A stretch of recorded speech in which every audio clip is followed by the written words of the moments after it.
The chant on Goodwill, with which we end the chant every evening, starts out, "May I be happy." It's so simple and so basic, and yet we have so many conflicted feelings about that desire. Sometimes we even feel guilty for having the desire. But when you think about it, that's the main aim of people through life, is to find happiness, and especially to find the happiness that doesn't let them down, doesn't disappoint them, doesn't turn into something else. And considering the importance of how much effort we put into happiness, you'd think that we'd really be observant and disciplined and be very intelligent about how we go about it. And yet, when you look at the way most people live, that's not the case at all. It's all very hit or miss. A little bit of this, a little bit of that. A large problem is because we're not willing to set priorities in our lives. What's really important and what's not quite so important. Story some of you have heard before. A friend of mine who wrote a novel in which a young woman in China suddenly has a very unwelcome stepmother. The stepmother's not a bad person, it's just that the young woman was so upset at her mother's death and had believed her father when he said that he would never marry again, and all of a sudden he brings his courtesan home as a wife. But the courtesan's an intelligent person, and she sets about to try to win the young girl over. So one night while they're playing chess, she tries to teach her what she feels is the most important lesson in life. That is, you have to decide that there's one thing you want more than anything else, and you're willing to sacrifice everything else for that one thing. And the girl's kind of half listening, half not listening as they're playing chess, and begins to notice that her stepmother's losing pieces all over the place. She starts getting more aggressive. Her stepmother's a bad chess player. Well, it doesn't take long before the stepmother actually wins. Checkmate. Because she had been willing to lose her pieces.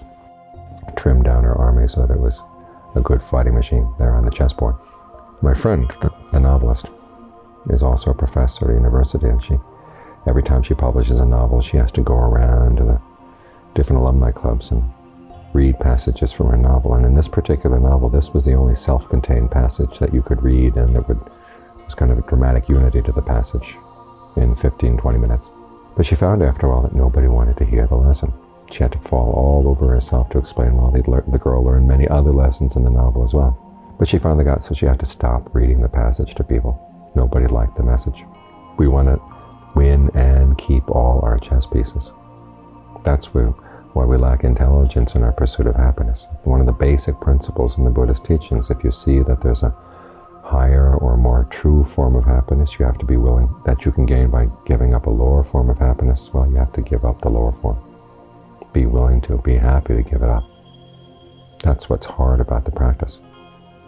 Because the Buddha is so single-minded in his pursuit of true happiness that you look at his own life story. He was willing to give up family, power, all kinds of stuff, just because there was this one possibility that there might be a happiness that didn't change, that wasn't subject to aging, illness, and death.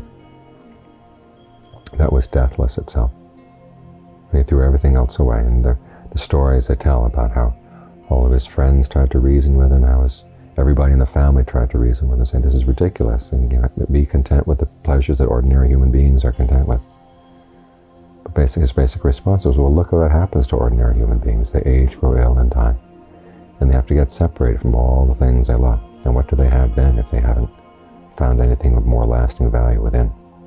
And so he went out to pursue that single-minded goal. And the story tells us he found it. And so it's this possibility that, as he said, it wasn't just because of any special powers of his own, but there were powers that anybody could develop in his or her mind, if you were resolute and determined enough.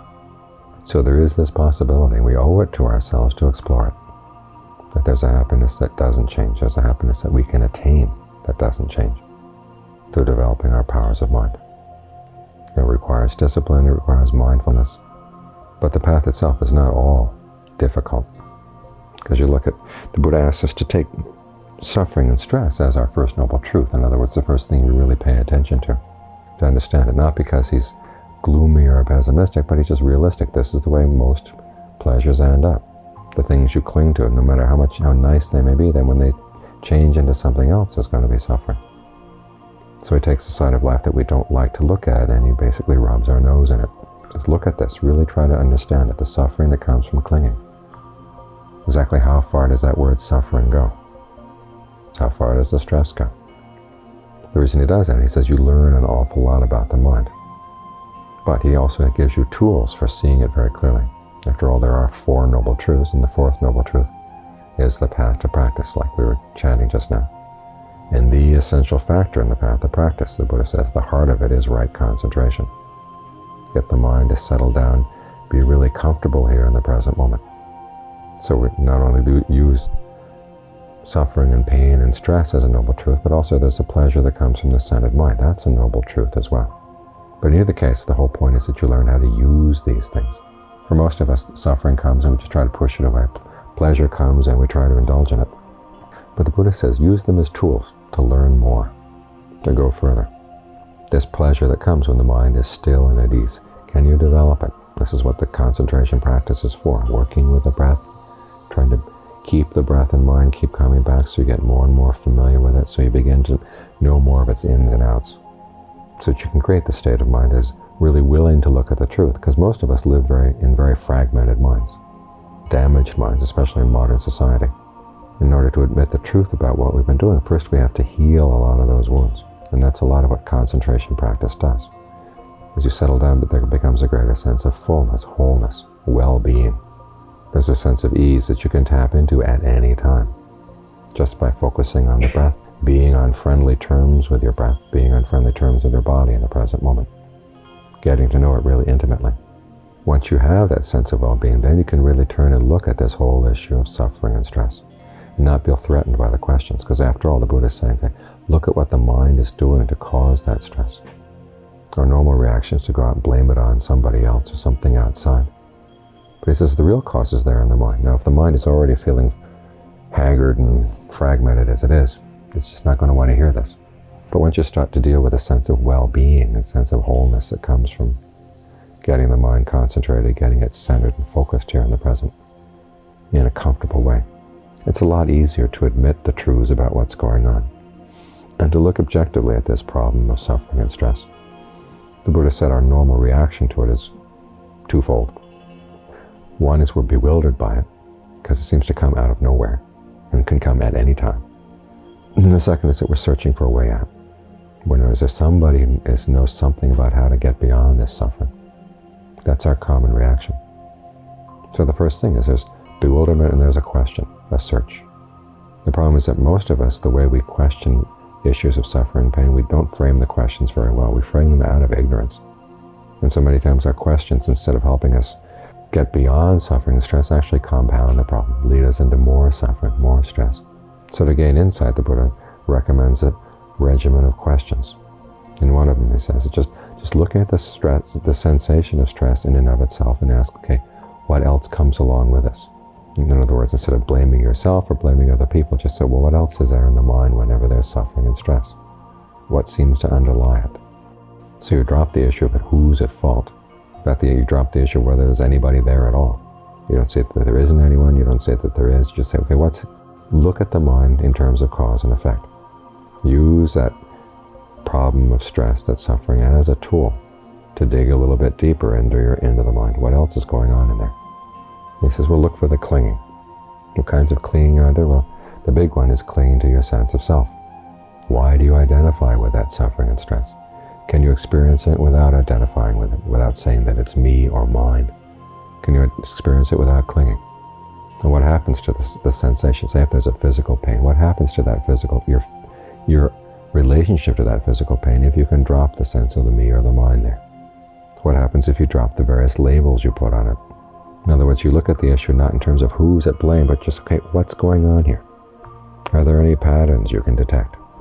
When you start asking those questions, then he said, then you get on the right track to seeing that it's not necessary to cling to these things. It's not necessary to identify with them. Starting with the body on to feelings, mind states, the whole works. All the things that we usually tend to identify with. He says, if you can learn to experience them without identifying with them, see what happens. In a sense, the meditation, not so much reprogramming the mind, saying you've got to believe this, to believe that. If you can make yourself believe something or make it yourself see these things in these terms, then you're going to be awakened. It's not that. He said, ask about this, ask this question, ask that question. It's more like a treasure hunt. Is there something valuable in here? You pick up this thing and look at it, well, no, that's not really valuable, put it aside. Is this worth holding on to? Well, you look it up, look at it, pick it up, no, that's not worth holding on to. And just go through everything you tend to hold on to. Until you finally are able to get the mind in a state where it doesn't have to hold on to anything anymore. It's the state of concentration and mindfulness you've got it into. It gives it a sense of well-being, a sense of strength, so that you get more and more independent. When things that you used to feel you had to lean on, and then you realize you don't have to. And you realize that the mind is greatly freed as you learn how to let go. Until ultimately it's taking care of everything else, then you turn around and learn how to pry loose your attachments to that state of concentration. You let things go in the proper order. Many people are afraid of getting attached to concentration. As soon as the mind settles down a little bit, feels good, whoops, gotta let that go. That aborts the whole path right there. Gotta have a strong sense of concentration, strong sense of ease. It is both mindful and clear, so you can see where the mind is being attached to the body, so you can see where it's being attached to mental states, where you can see where there's this attachment to the concept of the mind itself. Start taking them apart. Okay, once you've taken everything else apart, then you take apart your attachment to the concentration. So basically what we're learning here is a skillful approach to the question of what is true happiness. And we discover as the mind gets strengthened, it finally arrives at a happiness that doesn't have to depend on anything. That's a happiness that doesn't change. That's the kind of happiness that doesn't let you down. And everyone who's attained that says there's nothing else in the world that can compare. No matter how difficult the practice is, no matter how long it takes, how many false starts, all the problems that you have to deal with. Once you finally get there, there's no regret whatsoever. It was worth all the sacrifices. So that's what happens when you take the issue of happiness, which you'd think everybody would take seriously, and then really take it seriously. Look into it. Be very systematic. Use all your powers of your intelligence to look at this question. And wherever you see that the issue, when the practice demands, okay, you're willing to meet its demands. That's the kind of dedication, that's the kind of interest that the issue demands, that it requires. And it more than pays off.